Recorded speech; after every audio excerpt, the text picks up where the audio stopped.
Hi everybody, my name is Alexis. I am part of the Commander Duo.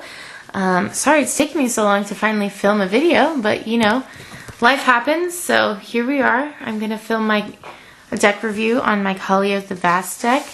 This is my favorite deck that I have. It's also very aggro, but it started out as Heavenly Inferno and slowly and surely got upgraded to what it is today. So let's get into it. So the commander is Kaalia the Vast. She basically gets to summon angels, demons, or dragons from hand onto the battlefield for free on her declaration of attacking. So it's really nice. Now with the angels in the deck, we have Archangel of Tithe, good protection, kind of like a Propaganda or a Norn Xanax. Not as good, but still good utility. Linvala, Keeper of Silence, a great stacks card for your opponents. Really stops them from doing activated abilities of their creatures and can slow their decks down if that's what their engine is around. Angelic Skirmisher, a great way to gain life in this deck. It's really cool too because you get one of those three choices at each combat, not just your combat. So if you want to choose Vigilance on yours and then First Strike on someone else's, it works out. Sunblast Angel, kind of a double-edged sword just because you can't really bring this out with Kaalia unless you're willing to lose Sunblast Angel and Kaalia because it destroys all tapped creatures, but still really good card. Emissary Shepherd, great for the landfall ability and grave recursion. It's the only grave recursion I have in this deck, and it really helps me if the game has been going on too long and I need something back into battlefield or in my hand. Angelic Skirmisher, super good stacks card. Really slows the game down though, so don't play this if you're trying to go for quick games. It really stalls opponents out, but it's a great card. I mean, it really protects you and makes them really decide what they want to do for each turn, and so it's nice. Sarah's Emissary, this is a really cool card. I actually haven't gotten this card in my hand because I've recently put it in. All the times I've played I haven't gotten it yet, but I really like it because it's kind of like an Iona, because I used to run Iona before she got banned, and this kind of feels like that kind of card gives you protection of a card of your choice. So if you do creatures, all your creatures become unblockable or instants to protect them from getting spot removed or whatever. So I really like this card. Chancer of the Annex, really cool. Has a miracle cost when you have it in your opening hand, but overall it's great because it just counters all spells unless the player plays one, so every spell costs one extra, and it's mandatory, so even if you decide you don't want to do it to someone, it still happens. It's the card's effect. You can't choose when it does and when it doesn't occur. Angel of Serenity, probably my most hated angel in this deck, just because of the spot removal it has. It exiles 3 other target creatures, and then instead of them coming back to battlefield when this leaves, it goes back to hand, so they still have to recast those creatures. So it's not the nicest, but I really do like this card. Aurelia the War Leader, really good if you want multiple combat steps. The only thing is you have to cast this if you want that ability to trigger on the time during that turn. If you just summon her with Kaalia, her ability doesn't trigger. Gisela, Blade of the Gold Knight, probably one of my favorite angels in here. Definitely helps with protection and dealing big damage on your turns. So I really like this card. And it has First Strike, so, it's never bad. Avacyn, Angel of Hope. This is the last angel I have in this deck. I mean, it's Avacyn. You can't not have a Kaalia deck and not run Avacyn. Giving all your permanents indestructible is really nice, and yeah, I mean, there's not much else to say. Moving on to the demons, we have Master of Cruelties. This is probably the best demon to run in a Kaalia deck, just because it's a one-hit KO if they can't block Master of Cruelties or Kaalia. Because if you swing Master of Cruelties with Kaalia, this will trigger, and then the 2 damage from Kaalia also occurs, and then they die. So it's a very good early hit if they have no blockers and you just want to get someone out who might be threatening early on. Archfiend of Depravity. I like this to like slow people down, especially if they have things that create a lot of tokens or just a lot of small creatures. So this is nice to get rid of all those instead of them having these like giant board states because they have infinite amount of 1/1 creatures. Up next to the list, great stacks card, makes people not really want to search for libraries because they lose a quarter of their life, starting life, and have to sack a creature. So it's not very nice, and every time a creature dies, he keeps getting bigger, so it's very, very nice. I definitely recommend running him if you have a Kaalia deck. Okay, so this is Burning Rune Demon. Really nice to just like fix your hand or just get something, at least one thing that you want to go into your hand. You do get to choose 2 cards, but an opponent gets to choose which one goes into grave and into hand. But you know, you can have your options, and it could still be like both really gross choices. So not a bad card. Runescarred Demon, basically a demonic tutor or a tutor. So very nice. That's it. Lord of the Void, really cool. I really like this card. I wish this was legendary because I would totally run this as a commander. But super fun getting to exile 7 cards from an opponent's library and then just steal a creature from it. I love it. And those cards remain exiled, so people tend to really not like this card, but I really like running this card. It's super fun. Villas, super, super needed in this deck, at least for me. I used to have a lot of problems drawing cards, and Villas really helped because whenever I took life, I kept drawing, and as long as you have things that give you unlimited hand size, it's really nice to run him. And he's a great demon. And he's an 8/8, so you can never go wrong. Archfiend of Despair, probably my favorite demon just because his artwork is so cool. But he's also just really mean. Once you cast this, you're definitely putting a giant target on your back, so you better have like game when you're casting this, or just summoning it from your attack phase. But it's so nice because they just continue to lose life equal to the life they lost that turn, and that even like triggers if they like just used like a fetch land and paid a life, they would pay 2 life, 1 at that moment and 1 at end step. So really nice. Moving on to dragons, Terror of the Peaks. Pretty cool. I mean, a good dragon. I don't run many dragons in here, but I definitely like that whenever you bring another creature into the battlefield, it just deals damage to any target you want. So it could be people, it could be other creatures. Nice. It's very nice.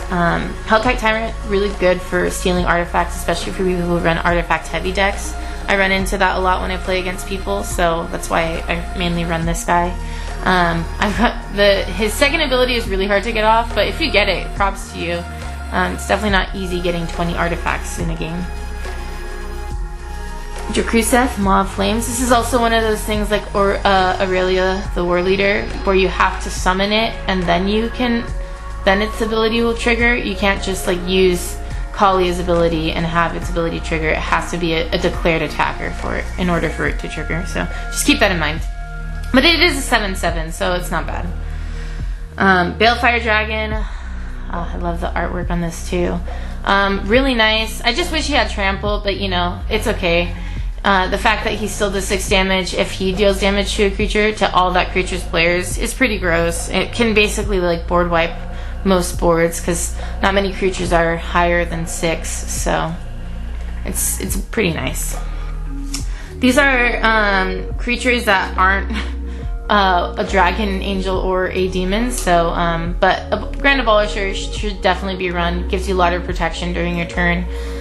If you get this like in your opening hand, it's really nice because you could cast this and then no one can counter Kaalia as long as you have this on board, which is what I run into a lot of issues with, is people just countering Kaalia once I try and summon her just because they know that's like my whole engine right there.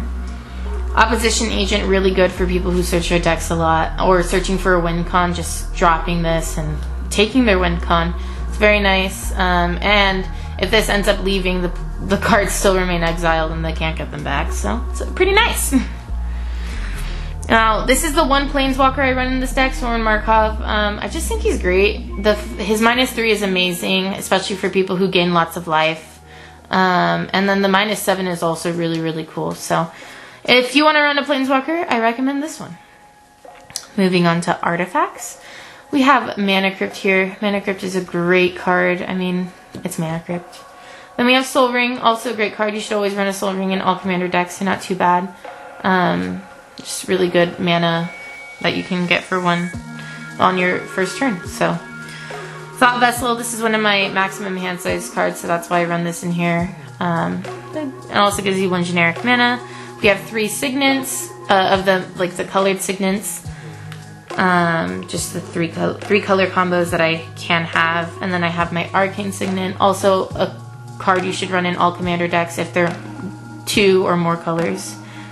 And then we have Chromatic Lantern, fixes your mana. Should also run this if you run any commander deck with 2 or more colors. And then we have Gilded Lotus. It's a really nice, it's a little pricey.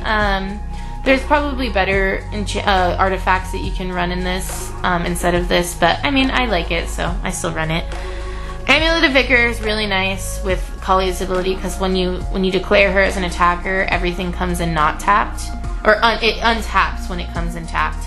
And this is also really nice for any kind of non-basic lands that come in tapped. They immediately untap and then you can use them. So I really do like running Amulet of Vigor in this deck.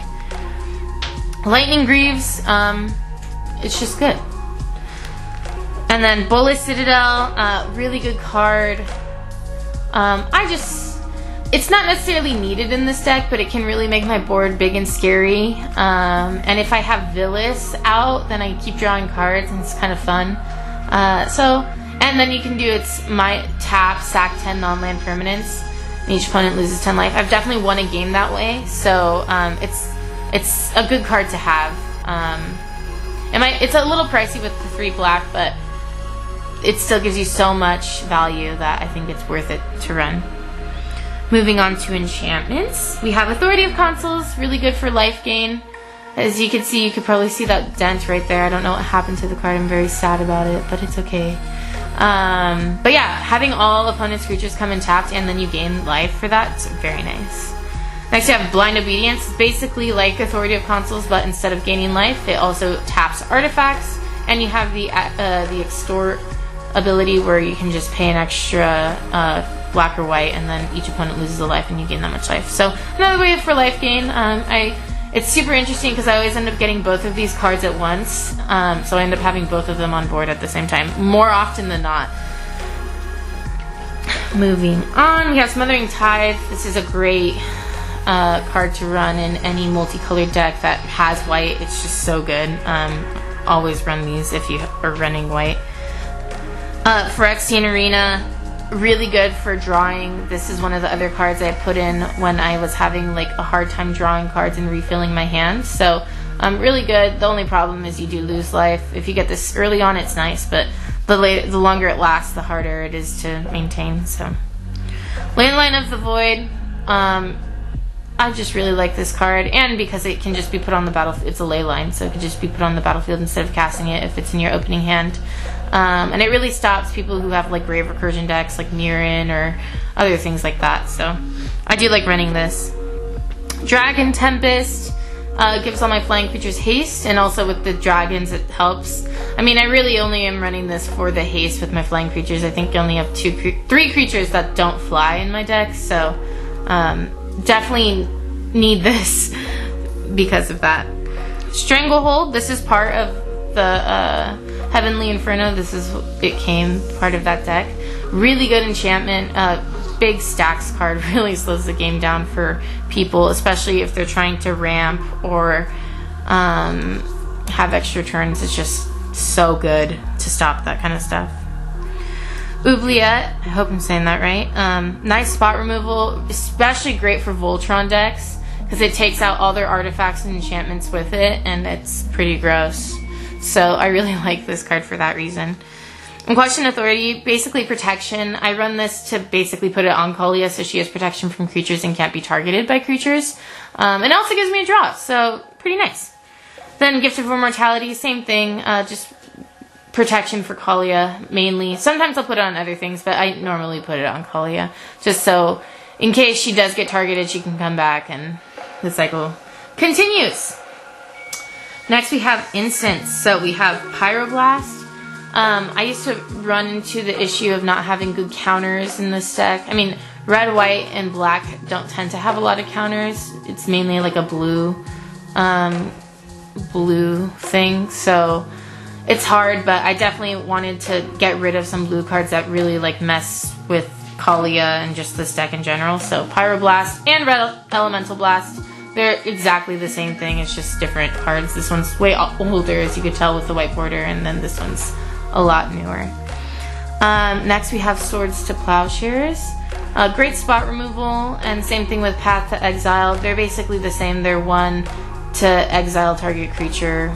This one gives the opponent a basic land, and this one gives them life equal to its power. So not too bad.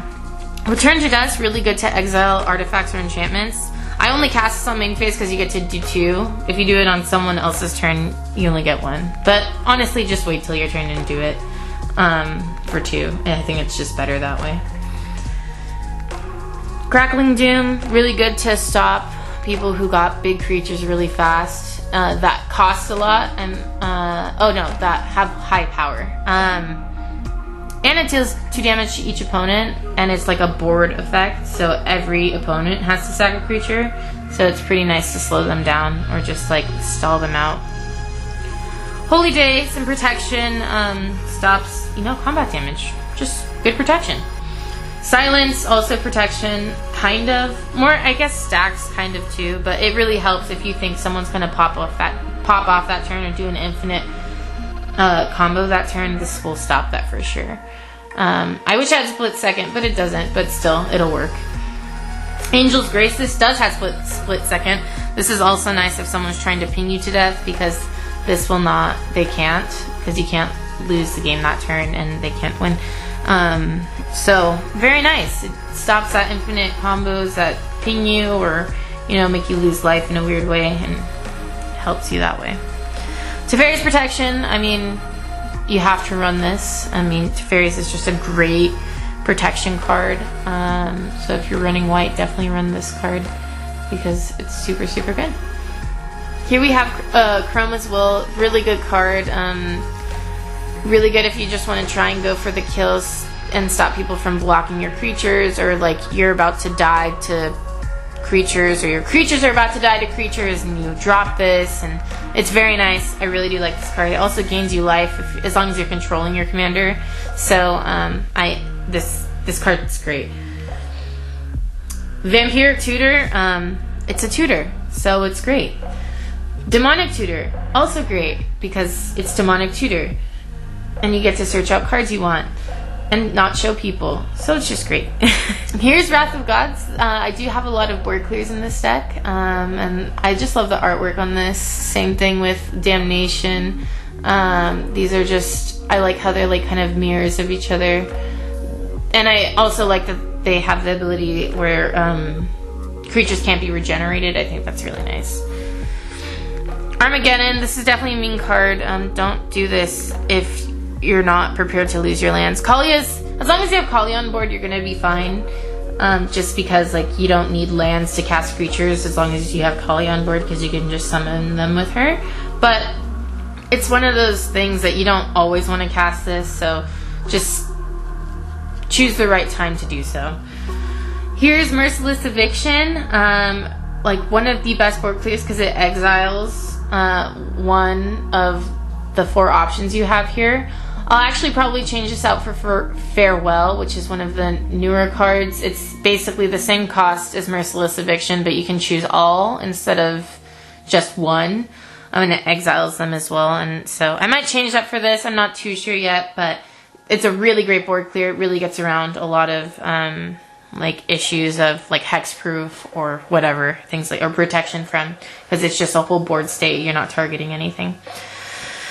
Mythos of Snapdax, definitely like this because you get to, if you pay the red and the black for the generic mana that's there, you get to choose what creature, enchantment, planeswalker, an artifact that each player controls and sack the rest. So it's really nice. I really like this card.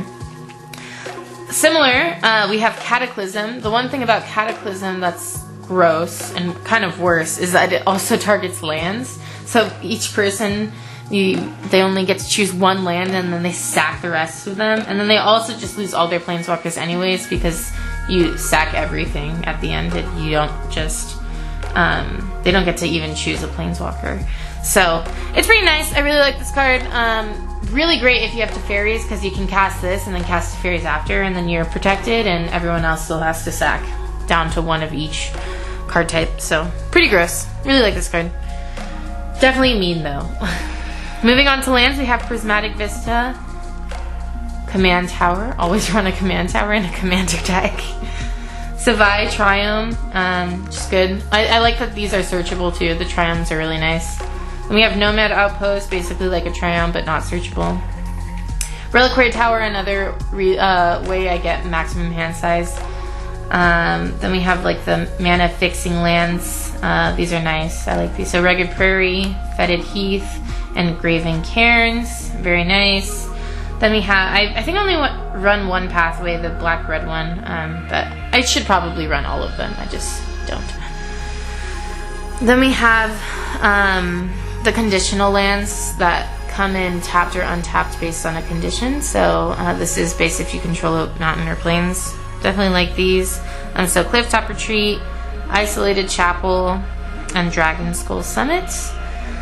And then we have fetch lands, so Arid Mesa, Marsh Flats, Bloodstained Mire. All really good. Definitely happy that they've reprinted these so much, so they're way more affordable than they used to be. Next we have Shocklands. They come in untapped if you pay 2 life, or they come in tapped and you don't pay 2 life.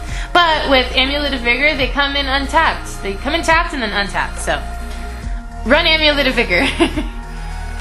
Sacred Foundry, Godless Shrine. I just run all the shocks. So, and now we have more conditional lands. This is with the 2 or more opponents. Spectator Seating. This is Luxury Suite. This is the same.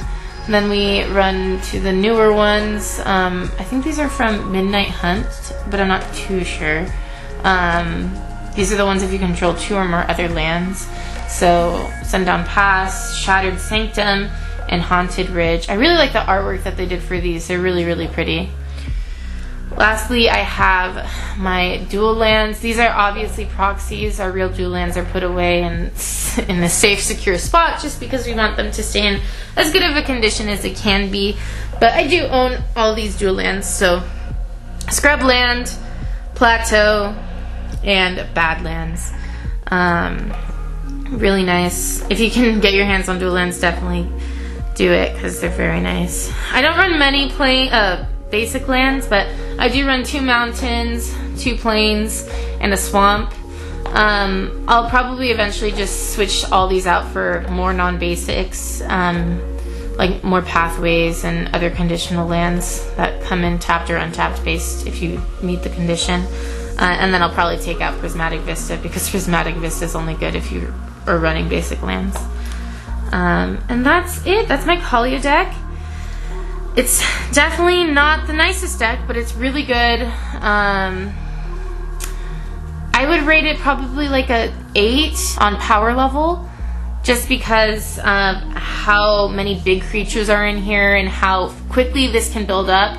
More often than not, you can get Kaalia on turn 3, which is nice. I will always at least get her turn 4. It's very, very consistent in getting Kaalia out very quickly. And also in free-for-alls, I feel like Kaalia gets really targeted right off the bat because people know what she does. And it's kind of hard for her to do a 1v3. But in a 1v1, she will annihilate the other person unless they have ways to just get rid of Kaalia the turn you summon her. But she's great. I love her. She's my best deck that I own, and I hope you guys enjoyed it. So let me know if you have any questions or comments and any suggestions. And thank you so much for watching.